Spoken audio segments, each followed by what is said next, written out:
नमस्कार दोस्तों, जय हिंद। दोस्तों, मैं अभिनव कपूर आज आप सबके साथ जिस मुद्दे पे जिस टॉपिक पे कहते बात करने आया हूँ, ये एक अहम टॉपिक भी है, एक ज़रूरी टॉपिक भी है। पर अक्सर कहते हैं ये जो प्रॉब्लम है ये आज के टाइम में कहीं न कहीं बढ़ती चलती जा रही है। अब मैं इसको ये क्यों कहूँगा प्रॉब्लम है, हो सकता है कि कहते हैं बहुत सारे लोगों के जो सोच विचार है वो मेरे साथ इस मुद्दे पे इस जो टॉपिक है उस पे कहते मैच नहीं भी करेंगे, और ये चीज़ मैं जानता भी हूँ। पर फिर भी कहते मैं इस टॉपिक पे कहते बात करना चाहता हूँ। अब वो प्रॉब्लम इसको कहूँगा, डिफाइन करूँगा एस्केपिंग इंडिया। अब एस्केपिंग इंडिया क्यों कहूँगा, ये नॉर्मली प्रॉब्लम है हमारे यूथ की। अब ये जो आज के टाइम में क्या हो गया कि जो यूथ है हमारे देश का, जो युवा पीढ़ी है, नौजवान है, तो ये क्या सोचते हैं कि कहते हैं हमारे भारत में कहते कोई काबिलियत नहीं है, हमारे कहते इंडिया के अंदर कहते कमाई धमाई के कहते साधन कहते खत्म हो चुके हैं, और हमारे इंडिया के अंदर कहते रोजगार का कहते कोई अवसर नहीं बचा है, देयर इज अनएम्प्लॉयमेंट। और अब हम इस देश को छोड़ के कहीं ना कहीं बाहर कहते जाके सेटल हों, कहीं ना कहीं बाहर जाके कमा लें, may be it's Canada, may be it's Australia या यूके के अंदर कहीं ना कहीं और जाके ही कहते भाई हम बसना चाहते हैं। पर भारत देश बेकार है और भारत को हम छोड़ के चले जाएंगे। अब मैं इसके ऊपर एक बात कहना चाहूँगा उन्हीं नौजवानों और यूथ से और युवा पीढ़ी से, एक बहुत प्रैक्टिकलिटी से अगर आप इस चीज़ को और मुद्दे को कहते हैं नज़र में डाल के देखेंगे।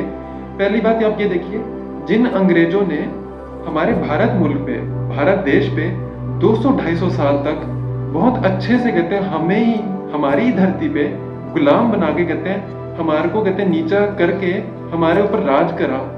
अब आप में ये समझ नहीं पाता यूथ की कहते जो प्रॉब्लम है, और यूथ की कहते ये मानसिकता जो है कि आप सभी अपने भारत देश को छोड़ के इतने पवित्र, इतने स्पिरिचुअलिटी, जो इतना कल्चर ट्रेडिशन हमारा इतना अच्छा है, उसको छोड़ के आप ये बेहतर समझते हैं ऑप्शन कि अब हम बाहर जाके उन्हीं अंग्रेजों के लिए, उन्हीं की धरती पे, उन्हीं की ही जमीन पे, उनके लिए अब गुलाम बन के अब हम काम करें। और फिर प्रॉब्लम क्या होती है कि हम उनकी इकोनॉमी के अंदर कहते काम करते हैं, हम उन देशों को कहते हैं फिर ग्रोथ दिलाते हैं, और फिर हम कहते हैं ये पूछते हैं भारत क्यों नहीं बढ़ रहा है। भारत तो डेवलपिंग है, अमेरिका डेवलप्ड हो गया, रशिया डेवलप्ड हो गया, चाइना डेवलप्ड हो गया, जापान डेवलप्ड हो गया, यूरोप भी डेवलप्ड हो गया, हर देश डेवलप्ड हो रहा है। क्यों? क्योंकि कहते हैं हमने कहते हैं कंट्रीब्यूशन दिया है। आप इसमें कहते हैं हमारी रोल एंड इम्पोर्टेंस को कहते हैं समझे कि इंडिया की कहते हैं कितनी रोल एंड इम्पोर्टेंस कहते हैं इस चीज के अंदर है कि कहते हैं हम बढ़ा रहे हैं। और जब उनकी इकोनॉमी ग्रोथ में आती है, उससे मैं आपको प्रॉब्लम बताता हूँ क्या होती है। फिर वही जो देश है, डेवलप्ड इकोनॉमीज हैं, वो क्या करते हैं, उन पैसों का यूटिलाइजेशन करते हैं, हमारे ही देश पे फिर कहते हैं अटैक होते हैं, हमारे ही देश में कहते हैं फिर इस तरीके के कहते हैं प्रॉब्लम्स अराइज होती हैं इंटरनेशनल लेवल से।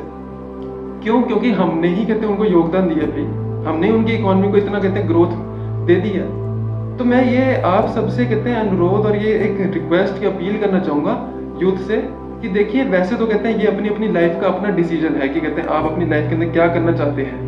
पर मैं ऐसा समझता हूँ एक भारतीय यूथ और भारतीय नागरिक होने के नाते, इस देश का नागरिक होने के नाते, कि मैं जो एक मैसेज दे सकता हूँ यूथ को अपने बेसिस पे कि कहते हैं अपने भारत देश को छोड़ के जाने का कहते हैं इस मतलब कहते हैं कोई एक अच्छा ऑप्शन वैसे तो कहते हैं है ही नहीं, क्योंकि भारत देश में कहते हैं सेवा देने से कहते हैं बेहतर और कोई कहते हैं देश है ही नहीं। तो इस चीज़ पे कहते हैं मेरे को लगता है कि यूथ को और आज की कहते हैं नौजवान और युवा पीढ़ी को एक जरूर गौर देना चाहिए, एक जरूर कहते हैं इसके ऊपर दोबारा से कहते हैं इस चीज़ के ऊपर सोच विचार कहते हैं हमेशा अपना करना चाहिए।